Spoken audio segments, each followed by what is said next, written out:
we're managing to maintain our turnaround times at less than 14 days and or thereabouts, and the challenge is to try and keep it at that until the service ceases at the end of March. Obviously it's being monitored nationally, and all the other labs are trying their best to do the same. How does everybody feel things are going? Should keep on top of them. Yeah. I think so. Yes. I think we're doing quite well actually. What's coming back this? We should have 10 trays coming back. So and then there'll be about the same. Is that today? Is 10 trays coming back? Yes. Yes, 10 trays back today. Yeah, and there'll be some more next Tuesday.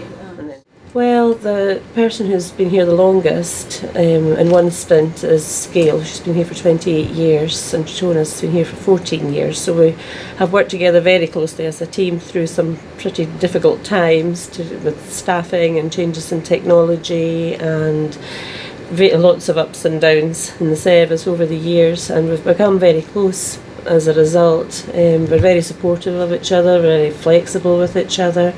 We always sort of have each other's backs, really. There's been a lot of time where a lot of flexibility has had to come into play, because at one point 4 of us out of the 5 were part-time, and we were still trying to keep the service going on that, which meant that people were having to be flexible with their hours, with the days that they worked, and still are to an extent. 4 of us are full-time. No, sorry, 3 of us are full-time and 2 part-time now. But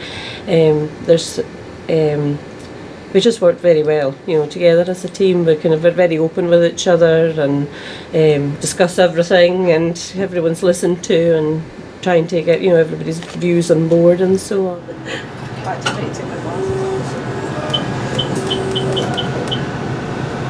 I think when I left school, I just wanted to do science. And I was interested in science, and I got told about a course I could do in Glasgow at Stoke College in medical laboratory sciences. And my dad had worked in a lab, not a different sort of lab, so I used to hear about labs all the time growing up, so I just thought I'd like to work in a lab, and it's somewhere along the line I got information about this course, and that's what started it all. Christmas lab parties were always exciting. There were always some scandal, some controversy. That was always a good one, the Christmas lab parties. And just the camaraderie actually of working in the labs. It's a very team focused job, and I think that suited me actually over the years. I've enjoyed that. Sometimes feel it would be nice to have more patient contact. I get a wee bit of that with andrology, and it would be nice to sometimes we've had the odd occasion to get out of the lab, and that's quite nice, but most of the time we're in this department.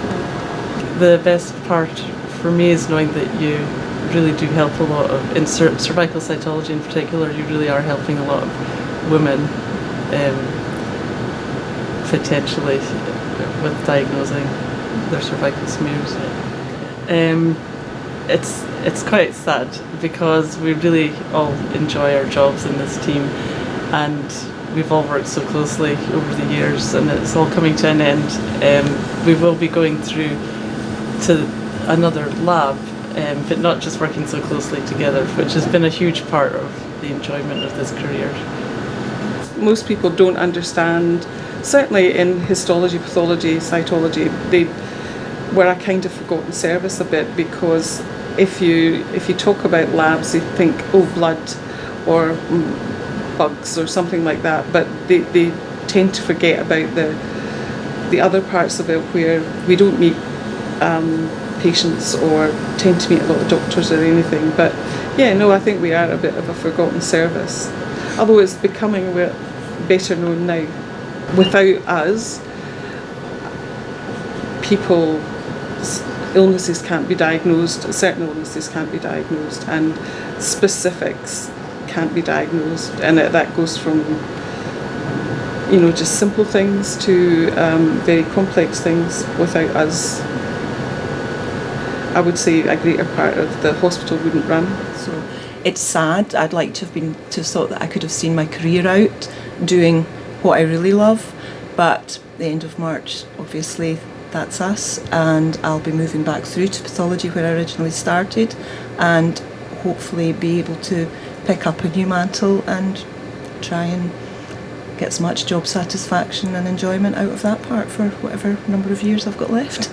I mean, I'm very proud of the NHS, very proud to be a part of the NHS, very proud of the part that the laboratories play, although I do think a lot of people don't probably realise just how much the laboratories play in the NHS.